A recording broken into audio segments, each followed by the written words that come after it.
ലോക ചരിത്രകാരനായ H.G. വെൽസിൻ്റെ അഭിപ്രായത്തിൽ യേശുവിനെ അറിയുക എന്ന് പറഞ്ഞാൽ അസാധാരണമായ ആളത്വത്തിലേക്ക് പ്രവേശിക്കുക എന്നാണ് അർത്ഥം.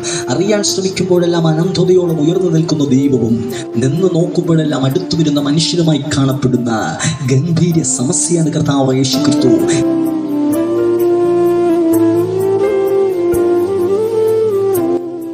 ലോക ചരിത്രകാരനായ H.G. വെൽസിൻ്റെ അഭിപ്രായത്തിൽ യേശുവിനെ അറിയുക എന്ന് പറഞ്ഞാൽ സാധാരണ ജീവിതത്തിലേക്ക് പ്രവേശിക്കുക എന്നാണ് അർത്ഥം. അറിയാൻ ശ്രമിക്കുമ്പോഴെല്ലാം അനന്തതയോളം ഉയർന്നു നിൽക്കുന്ന ദൈവവും നിന്ന് നോക്കുമ്പോഴെല്ലാം അടുത്തു വരുന്ന മനുഷ്യനുമായി കാണപ്പെടുന്ന ഗംഭീര സമസ്യയാണ് കർത്താവ് യേശു ക്രിസ്തു.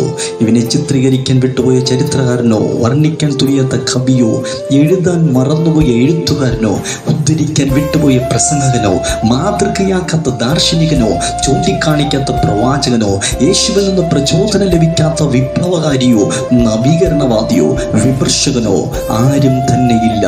യേശുവിനെ ഒഴിച്ചു നിർത്തിയാൽ എന്തും അപൂർണമായിരിക്കും. അത്രമാത്രം പ്രപഞ്ചവും പദാർത്ഥവും ആത്മാവും നിത്യതയുമായി ബന്ധപ്പെട്ടിരിക്കുന്ന ഏക വ്യക്തി പ്രവാഹമാണ് കർത്താവ് യേശു ക്രിസ്തു. ഒരു വ്യക്തി എന്ന നിലയിൽ ഇത്രയേറെ ആളുകളാൽ ഇത്രയേറെ എഴുതപ്പെട്ടിട്ടുള്ള മറ്റൊരു വ്യക്തി പ്രവാഹവുമില്ല. ഇത്രയേറെ ആളുകളാൽ ഇത്രയേറെ ചർച്ച ചെയ്യപ്പെട്ടിട്ടുള്ള മറ്റൊരു വ്യക്തിയുമില്ല. യേശു ക്രിസ്തുവിൻ്റെ പൂർവാസ്തിത്വം, ദൈവത്വം, മനുഷ്യത്വം, കന്യകാജനന, ജനനത്തീയതി, അജ്ഞതാകാലം, ജീവിതം, ഉപദേശം, വിസ്താരം, ക്രൂശുമരണം, ക്രൂശിലെ സപ്തമൊഴികൾ, സംസ്കാരം, പുനരുദ്ധാനം, ഇവയെക്കുറിച്ചെല്ലാം ഒട്ടേറെ ഗ്രന്ഥങ്ങൾ ഇന്ന് ഈ ഭൂമുഖത്ത് കിട്ടാൻ ക്രിസ്തു ഒരു മതസ്ഥാപകനല്ല, രാഷ്ട്രസ്ഥാപകനല്ല, സത്യന്വേഷകനല്ല, തത്വചിന്തകനല്ല, യോഗിയല്ല. അഗാധമായ ആളത്വത്തിൻ്റെ അസാധാരണ തനിമ കണ്ടുകൊണ്ട് ശിഷ്യന്മാരോടൊപ്പം ഞാൻ ചോദിച്ചു പോയി, ഇവൻ ആർ?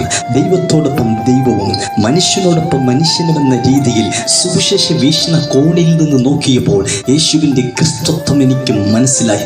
മാനവ കുലത്തെ മുഴുവനും ആന്തരികമായും ബാഹ്യമായും ഇളക്കിമറിക്കുന്ന വിപ്ലവകാരി എന്ന രീതിയിൽ നോക്കിയപ്പോൾ യേശു ക്രിസ്തു സമ്പൂർണ്ണ വിപ്ലവകാരിയായി എനിക്ക് തോന്നിപ്പോയി.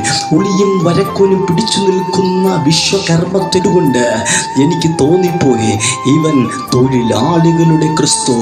സുവിശേഷങ്ങളിൽ നിന്ന് മറിച്ച് വെളിപ്പാടിലേക്ക് നിന്ന് നോക്കിയപ്പോൾ പത്മോസിലിറങ്ങുന്ന വിശ്വകർമ്മത്തെ കണ്ടുകൊണ്ട്, പരമോന്നത ഭാവത്തെ കണ്ടുകൊണ്ട് ഞാൻ പറഞ്ഞു, പത്മോസിലെ ക്രിസ്തു, യേശു ക്രിസ്തു നിനക്ക് വേണ്ടി ഇറങ്ങി വന്നത് സ്വർഗീയ മകമകൾ വെടിഞ്ഞ് ദൈവപുത്രൻ എന്ന സ്ഥാനം ഉപേക്ഷിച്ച് ദാസരൂപമെടുത്ത് പത്മോസിലേക്ക് ഇറങ്ങി വന്നത് ഇന്നലെ വരെ യോഹന്നാൻ കണ്ട യേശുവല്ല.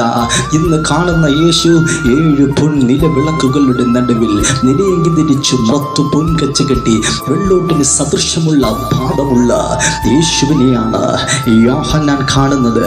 ഇവിടെ ഒരു ഭാഗം എഴുതി വെച്ചിട്ടുണ്ട്, യേശു ക്രിസ്തു ജനിച്ചു.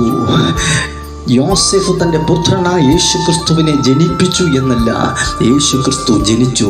യേശു ക്രിസ്തു ജനിച്ചത് കാണുവാൻ വിദ്വാൻമാർ കടന്നു വന്ന് പൊന്ന്, മൂര്, കുന്തിരിക്കം എന്നിവയുമായി യേശു ക്രിസ്തുവിൻ്റെ അടുക്കിലേക്ക് കടന്നു വരുന്നതിന് മുമ്പേ അവർ നക്ഷത്രം കണ്ടുകൊണ്ട് നേരെ പോകുന്നതിൽ കൊട്ടാരത്തിലല്ല, യേശു നിനക്ക് വേണ്ടി കുടിലിലേക്ക് ഇറങ്ങി വന്നു. സ്നേഹിതാ, യേശുവിൻ്റെ ജനനം എന്തിനായിരുന്നു? നിനക്ക് വേണ്ടി, നിന്റെ അവസ്ഥകളെ മാറ്റുവാൻ, നിന്നെ വീണ്ടെടുക്കുവാൻ, നിന്റെ ജീവിതത്തിലൊരു